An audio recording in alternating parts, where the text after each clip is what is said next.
बोलो नंद किशोर महाराज की। नहीं दादा, भगवान की द्वारिकाधीश भगवान की जय।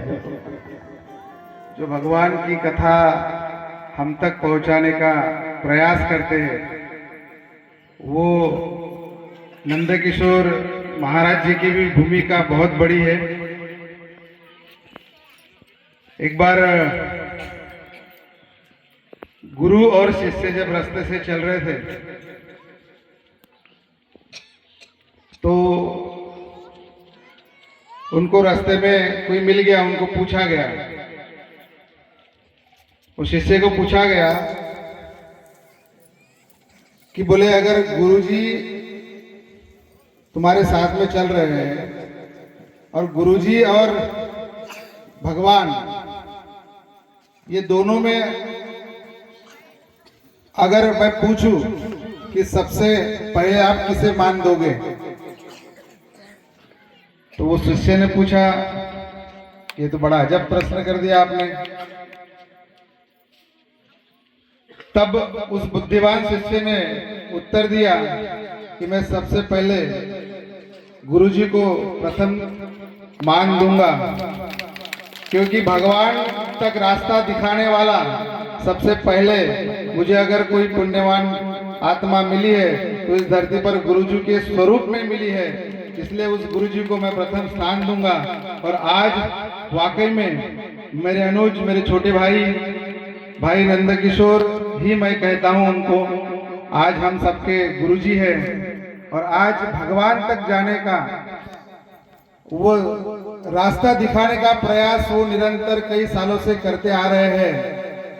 ऐसी इस धरती पर गुरुजी के स्वरूप में वो पुण्यात्मा आदरणीय नंद किशोर महाराज जी मंच पर विराजमान है। यहाँ उपस्थित, यहाँ भागवत पुराण के आयोजक, यहाँ उपस्थित इस ग्राम गैलाटोला के सभी ग्रामवासी एवं मेरी माता बहनें, बच्चों, मित्रों, बड़ी खुशी की बात है कि शायद 2 या 3 साल पहले भी यहाँ पर भागवत पुराण का आयोजन इस ग्राम में हुआ था और उस पुराण में मुझे यहाँ पर आमंत्रित किया था। मुझे जैसे पता चला कि यहाँ इस वर्ष भी भागवत पुराण का आयोजन किया गया है, शेड्यूल बहुत व्यस्त था। 1 तारीख से अभी शायद ये कल आखिरी है, परसों,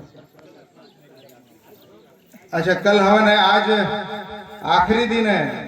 लेकिन भगवान के शिष्यों को अलग कृपा रहती है ऊपर वाले की। हम हमेशा दिल और दिमाग में जब तक भगवान का आशीर्वाद नहीं लेते, उनका नाम नहीं लेते, तब तक कोई भी कार्य को आगे बढ़ने का प्रयास नहीं करते। और सही में उनकी कृपा होती है, कैसे पुण्य काम में कहीं से भी समय निकाल करके वो भेजने का कार्य करते हैं। और आज उन्हीं के आदेश से मैं यहाँ ग्राम गैलाटोला यहाँ पहुंचा हूँ। अचानक सुबह शेड्यूल बना कि नहीं चलो गोंदिया जाकर आते हैं, कुछ 2-3 काम निकले थे, 2-3 मीटिंग्स थी और जीजा जी का फोन आया, दीदी का फोन आया, तो मैंने कहा हाँ मैं आज जरूर पहुंचता हूँ। और वाकई में माता भागवत और प्रभु के दर्शन यहाँ पर करने का सौभाग्य मुझे प्राप्त हुआ। यहाँ 7 दिनों के भागवत पुराण में आप सभी ने प्रभु की महिमा का गुणगान गाया, उनके आदर्शों का बखान गुरु जी के माध्यम से यहाँ पर किया गया है। हम सब ने अगर ये 7 दिनों के अंतर जो भी हमने ज्ञान यहाँ सुनने का प्रयास किया है, वो अगर अपने जीवन में थोड़ा बहुत भी उतारने का प्रयास करेंगे तो वाकई में हम कुछ तो भी जीवन में अर्जित कर सके, ऐसा हमें उसका लाभ मिलेगा और ऐसा महसूस भी होगा। तब कहीं हम इस गांव में इतने दूर से गुरुजी को बुलाया, इतने पैसों का हमने भार उठाया और फिर भगवान की कथा सुनने का समय हम सबने दिया, उसका कहीं ना कहीं तो भी हमको मतलब एक सार्थक साबित होगा, ऐसा मेरा कहना है। मित्रों, यहाँ कई सारे दूर दूर से नेतागण यहाँ आकर गए, अपने दो शब्द बता करके गए। आज मेरे लिए यह मंच ज्ञान देने लायक नहीं है या दो शब्द बताने लायक नहीं है, क्योंकि यहाँ जो ज्ञान 7 दिनों के अंदर हमने पाने का प्रयास किया है वही हमारे जीवन में सब कुछ है। हमने भी अपने जीवन के उद्देश्य में हमेशा भगवान को साथ रखा और उनके बताए हुए मार्गदर्शन पे चलने का प्रयास किया। आज हम अपने आप को सौभाग्यवान मानते हैं कि हम माता शक्ति के उपासक है, भगवान श्री कृष्ण भगवान राम के हम भक्त है और हम हिंदू धर्म में हम जन्मे हैं। वाकई में हम अपने आप को सौभाग्यवान मानते हैं। मित्रों, आज कहते हैं कि 84 लाख योनियों के बाद में यहाँ कहीं न कहीं एक मनुष्य जन्म की हमको योनि मिलती है। ये सौभाग्य से हमें मिलती है। कई योनि जन्म लेने के बाद कहते हैं कि मनुष्य जन्म मिलती है, और मनुष्य जन्म में भी हिंदू धर्म में हमें जन्म लेना ये सबसे बड़ी सौभाग्य की बात है।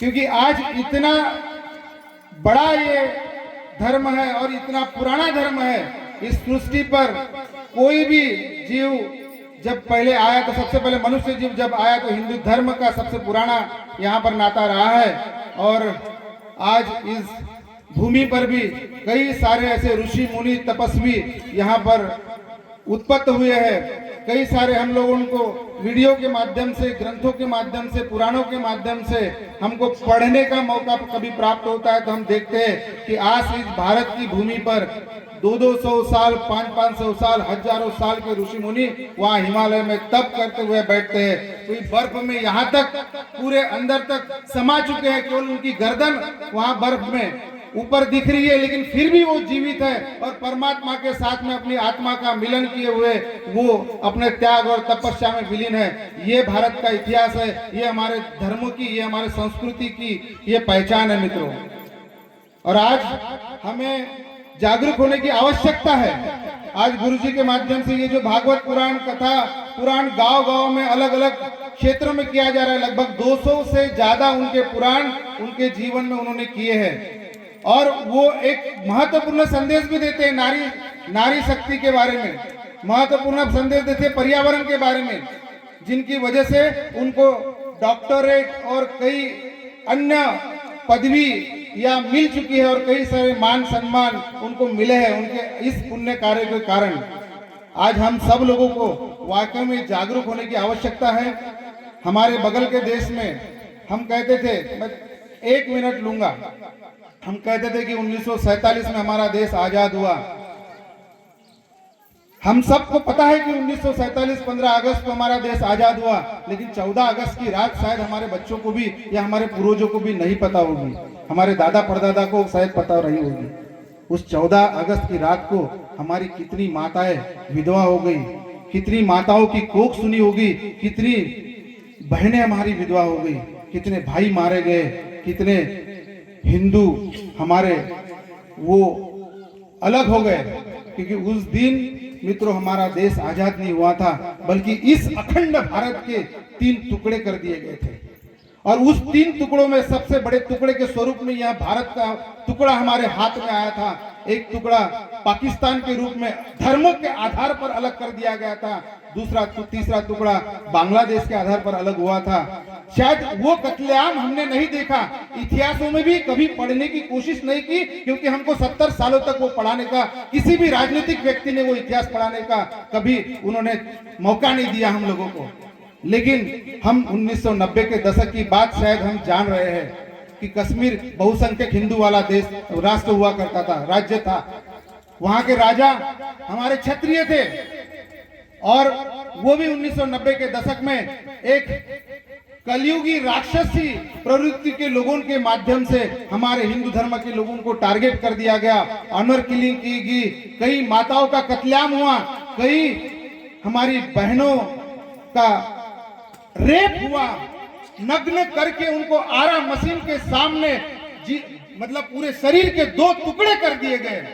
मेरे युवा यहाँ बैठे हैं, अगर कश्मीर फाइल आपने मूवी देखी होगी तो जरा सा प्रकाश डालने का उस दिग्दर्शक ने प्रयास किया है।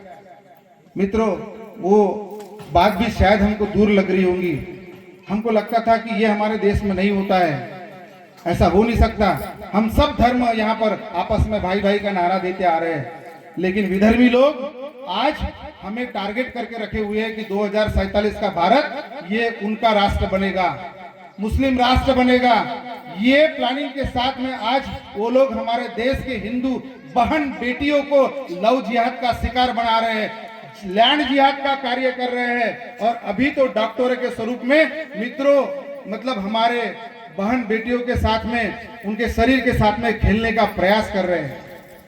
आने वाला समय बहुत संकट भरा है। उस समय का अगर सामना करना है तो ऐसे आयोजनों में हमें अपने युवा शक्ति को सम्मिलित करके उनको जगाने का कार्य करना होगा। हम भूल गए पिछले साल बांग्लादेश में क्या हुआ, कितने परसेंट हिंदू आबादी थी, पाकिस्तान में कितने परसेंट हिंदू आबादी थी। जब धर्म के आधार पर अगर उनको एक देश का टुकड़ा अलग कर दिया गया, जब धर्म के आधार पर अगर ये देश का टुकड़ा बड़े स्वरूप में आया गया, तो आज ये हिंदू राष्ट्र क्यों नहीं है? आज यहाँ पर हिंदुओं की बोलबाला क्यों नहीं है? हमने ठेका नहीं लेके रखा है मित्रों, आज हमको जागने की आवश्यकता है। बगल के बांग्लादेश में 10% हिंदू थे, आज कितने परसेंट बचे हैं? पिछले साल भूल गए हम लोग, अगस्त महीना अभी भूल गए, 2-4-8 दिन में चालू है। पूरा टारगेट किया जा रहा है, हिंदुओं के घर जलाए जा रहे हैं, माँ बहनों को मारा जा रहा है। जो वहां का टाटा बिरला अंबानी जैसा बिजनेसमैन था, जो हर घर को रोजगार देता था, हर घर को मतलब काम देता था, ऐसे व्यवसायिक की हत्या वहां पर कर दी जाती है। उसके सामने उसकी बेटी की, उसकी बीवी की इज्जत लुटी जाती है और भर चौराहों में नग्न करके उसको मार दिया जाता है। ऐसी बुरी आत्माएं हमारे देश में भी है, हमारे आजू बाजू में भी है। हमको उनसे सावधान रहने की आवश्यकता है।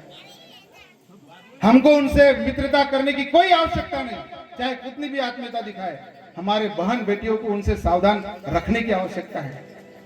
आज हमारा उच्च शिक्षित परिवार, हमारे बेटे बेटियां बड़े बड़े शहरों में आईटी सेक्टर में जॉब कर रही है, 50 लाख का पैकेज है, बेटे को 1 करोड़ का पैकेज है। नई विचारधारा क्या थोप रहे हैं वो लोग, विचारों के साथ में खेल रहे हैं। वो कह रहे हैं अभी युवा पीढ़ी जो पढ़ रही है, बड़ी बड़ी उम्र हो जाती है, शादी नहीं करते। बोले काहे को शादी करना, कौन बच्चे पैदा करेगा, कौन उनकी चिच्ची पोटी साफ करेगा, अरे एक नौकरानी रख देंगे, हमारा वैसे बुढ़ापा चला जाएगा। ये सोच हमारे बच्चों के दिमाग में डाली जा रही है। ये भी विधर्मी लोगों की साजिश है मित्रों। और इसलिए क्योंकि बच्चे ही पैदा नहीं होंगे तो हम तो वैसे अल्पसंख्यक में आ जाएंगे और विधर्मी लोग अपने प्लानिंग में कामयाब हो जाएंगे। बीच में जबलपुर के हाई कोर्ट पे छापेमारी हुई, हाई कोर्ट के 2 बड़े वकील पकड़ाए गए एनआईए की छापेमारी में। उनके पास 2047 में यह भारत मुस्लिम राष्ट्र कैसा बनेगा उसके सारे डॉक्यूमेंट मिले। बीच में पूना का अजीत बेकरी कांड हुआ, वो आतंकवादी हमले में 2 एमबीबीएस डॉक्टर पकड़ाए गए। उनके पास इस देश विरोधी गतिविधि के सारे कागजात मिले।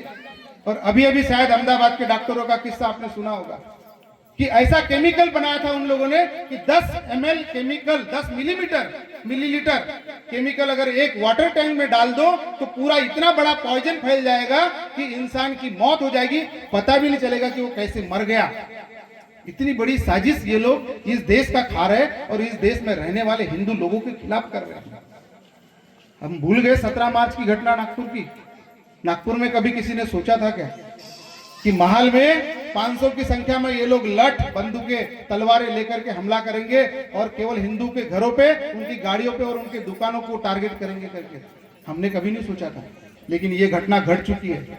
हमारे अगल बगल में भी कभी भी ऐसी घटनाएं आने वाले समय में घटित हो सकती है। हमको एकत्रित होना पड़ेगा, सावधान होना पड़ेगा और इसलिए ऐसे धार्मिक आयोजनों का हिस्सा बनकर हमारे युवा पीढ़ी को जगाना पड़ेगा मित्रों।